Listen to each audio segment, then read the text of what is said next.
Tatlong bagay kung gusto mo magtayo ng negosyo. Number one, master your niche.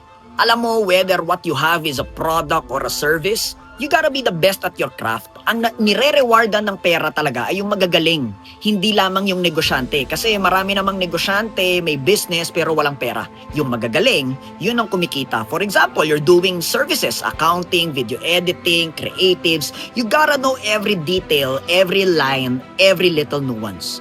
Kung product ka naman, you gotta know every single thing about the product that you're selling. You gotta know about the industry, you gotta know about your unique selling point or your USP. Number two na tip ko sa'yo, learn the foundations of business. Kapag okay ka na sa number one, yung negosyo ang importante dyan yung basics. Kailangan master mo yung basic dahil siyensya ito. Marketing, sales, operations, and understanding basic accounting. Yun lang. Kasi alam mo ba, yung 1,000 variables sa negosyo, they're merely complexities. They're just distractions. Ang tunay na nagmamatter ay yung basic lamang. At number three, you gotta start. The rest will be taught to you by experience. You gotta start learning from your experience. Pivot, adapt, and do not ever quit.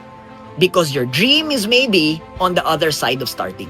Also, don't forget to get yourself a self-care. Masarap sa pakiramdam kapag inaalagaan mo ang sarili mo.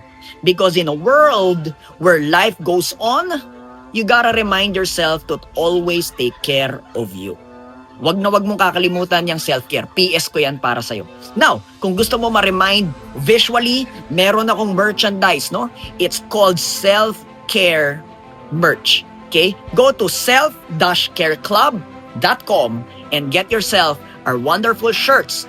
Really wonderful quality. High quality ito para lamang sa'yo. This is Coach Migs helping you to develop yourself, transforming you to inspire possibilities and make your dreams happen.